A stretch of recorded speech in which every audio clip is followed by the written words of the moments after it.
প্রথম থেকেই আমরা জেনে এসেছি যে এই প্রকল্পের জন্য রাজ্য সরকারের তরফ থেকে ৮,০০০ কোটি টাকা বরাদ্দ করা হয়েছে।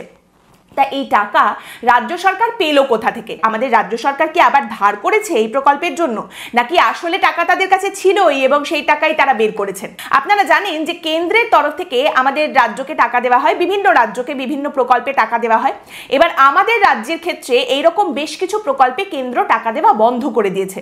তার একটা কারণ যেরকম দুর্নীতি, যে এই টাকা পয়সা নয়ছয় করা হয়েছে সেই অভিযোগে টাকা বন্ধ হয়ে গেছে, তেমনি আরেকটা অভিযোগ বা আরেকটা কারণে টাকা বন্ধ হয়ে গেছে, সেটা হচ্ছে এখানে কেন্দ্রের তরফ থেকে টাকাটা পাঠালে সেই প্রকল্পের নামটা বদলে দিয়ে এই রাজ্য সরকারি প্রকল্প বা মুখ্যমন্ত্রীর প্রকল্প এইরকম ভাবে জিনিসটাকে সামনে রেখে প্রকল্পটা চালানো হয়েছে।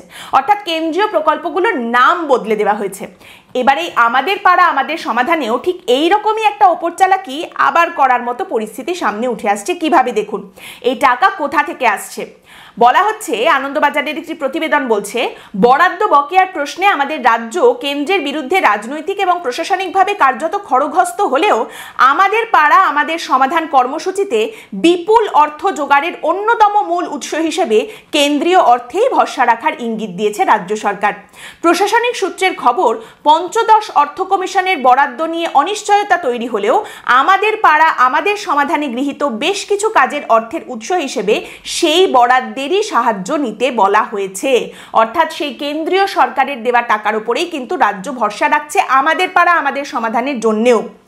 সরকারি হিসেবে বিভিন্ন রাজ্যে থাকা এই রাজ্যের প্রায় ২২ লক্ষ পরিযায়ী শ্রমিকের মধ্যে ১০% যদি ফিরে আসেন, সেই খাতেও প্রায় ১৩২০ কোটি টাকা খরচ করতে হবে আমাদের রাজ্যকে। তারই সঙ্গে আবাস প্রকল্পে নতুন ১৬ লক্ষ উপভোক্তার জন্য প্রায় ১৯,২০০ কোটি টাকা খরচের ঘোষণা অলরেডি করা আছে মুখ্যমন্ত্রী মমতা বন্দ্যোপাধ্যায়ের। এই অর্থবর্ষে এই টাকাটার অন্তত একটা কিস্তিও যদি সবাইকে দিতে হয়, ১৬ লক্ষ উপভোক্তাকে দিতে হয়, তাহলেও সরকারের খরচ এই অর্থবর্ষে প্রায় ১০,০০০ কোটি টাকা। তারই সঙ্গে রাজনৈতিক এবং প্রশাসনিক মহলে ভোটের আগে লক্ষ্মীর ভাণ্ডারে নতুন ভাবনা চিন্তার সম্ভাবনা নিয়ে জোরদার চর্চা রয়েছে। তাই একেবারে নিজস্ব তহবিল থেকে আমাদের পাড়া আমাদের সমাধানের অতিরিক্ত ৮,০০০ কোটি টাকার যোগান কষ্টসাধ্য।